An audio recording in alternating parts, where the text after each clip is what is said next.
Kahit nga sa kondisyon na siya, bubunuin pa raw ng ating pambansang kamaong si Manny Pacquiao ang mas matinding ensayo. Bilang paghahanda pa rin yan sa nalalapit nilang bakbakan ni Timothy Bradley.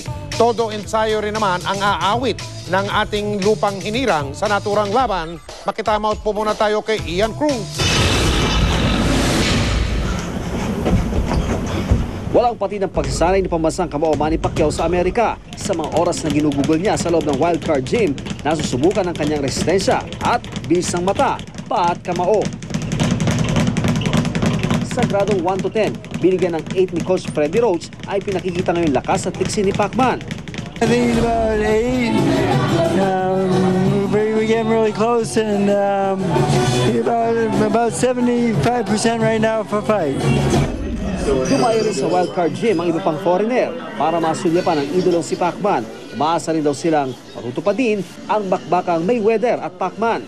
I think Timothy Bradley is a great fighter. I think him and Pacquiao are very similar styles, similar strategies.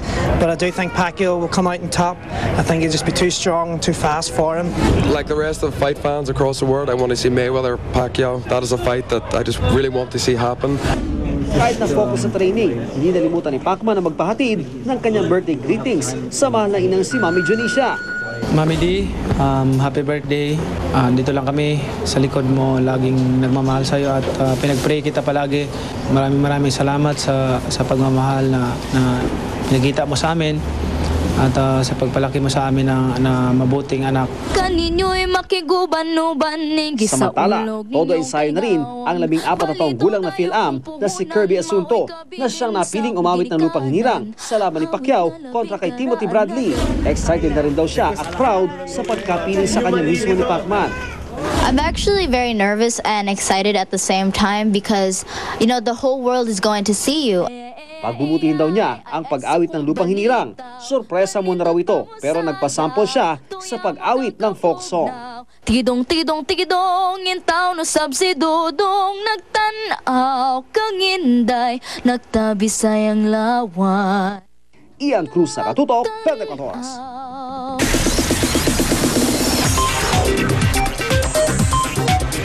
Chika Minute! Naghain na rin na reklamo laban kay Annabel Rama ang partner ni Nadia Montenegro na si dating Caloocan Mayor Boy Asistio. Nadadamay na raw kasi ang kanyang angkan sa away ni na Annabel at Nadia at ang report mula kay Kata Tibayan. Dumating sa Caloocan Prosecutor's Office si Nadia Montenegro kasama ang partner na si dating Caloocan Mayor Boy Asistio. Sa pagkakataong ito, ang dating alkalde na mismo ang nagsampa ng kasong libel and unjust vexation laban sa talent manager na si Annabel Rama. Nadadamay na raw kasi ang kanyang angkan sa awayang Nadia at Annabel. Dagdag pa ni Asistio, hindi raw niya masikmura ang nabitiwang salita ni Annabel laban sa mga Asistio sa isang TV interview nito. Yung pamilya daw namin, napulot lang sa lansangan eh. Si Asistio family mabuti po. Kung sinabi lang, baka siguro kung sinabi lang kayong mag-aame. Asistio family, ang laki ng pamilya namin dito sa Caloocan. Kung sakali ako kaya gawin yun. Sobra yung embarrassment na naramdaman ng pamilya niya based dun sa mga defamatory statements. Maging sa social media site na Twitter, pinupunti rin na raw siya ni Annabel. Kaya mabigat na rin ang binitiwang mensahe ni Asistio kay Annabel. Sana makulong na siya para matigil. Kung hindi, baka kung nasa labas pa magdadadlad pa humingi pa ng security, bakit? Sabi nila sila matapang. Biro mo kung sabihin anong pa, wag na lang. Di ba, mas masama yung madaldal di ba? Humingi na 10 milyong piso si Asistio para sa moral damages at dagdag na 10 milyong piso rin para sa exemplary damages. Sinubukan ng GMA News na kunin ang panig ni Annabel Rama ukol sa issue na ito pero di ito nagpa-interview. Pero nitong hapon mayroong reaksyon sa kanyang Twitter account. Tweet ng talent manager, no comment muna siya sa mga nagdedemanda laban sa kanya. Mas pagtutuunan na lang niya ng panahon ang meetings ng kanyang mga talent. Maging ang kanyang abogadong si Attorney Derek Diligencia, tinawagan namin. Pero hindi pa rin raw sila nag-uusap ng kliyente kaya hindi muna siya magbibigay ng pahayag. Katatibayan, Nakatutok, 24 Oras. Nireveal na ng US edition ng reality TV show na Survivor na ang Pilipinas ang location ng kanilang latest season. Kinunan nila ito sa isla ng Caramoan sa Camarines Sur. Sa website ng reality show, makikitang tatawaging Survivor Philippines ang susunod na season. Ang pangalan ng mga tribong magtatagisan, Pilipinong Pilipino rin, Kalabaw, Matsing at Tandang. Hindi ito ang unang pagkakataon na Karamoan ang ginawang location ng survivor ng ibang bansa.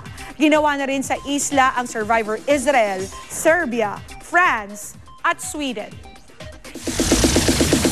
At yan po ang mainit kong chika this Tuesday night. Tutok uli bukas for the hottest in showbiz. Dito lang sa Chika Minute. Ako po si Pia Guanyo. Mike, Vicky. Thanks, Pia. At yan po ang mga balitang aming tinutukan sa nakalipas na 24 oras. Maraming salamat po sa inyong pagtitiwala. Mula sa tahanan ng katotohanan sa ngalan ni Mel Tiangco, ako po si Vicky Morales. Ako po si Mike Enriquez. Ito ang GMA. Walang kinikilingan, walang pinoprotektahan. Walang kasinungalingan, serbisyong totoo po lamang. At dahil hindi natutulog ang balita, nakatutok kami 24 oras.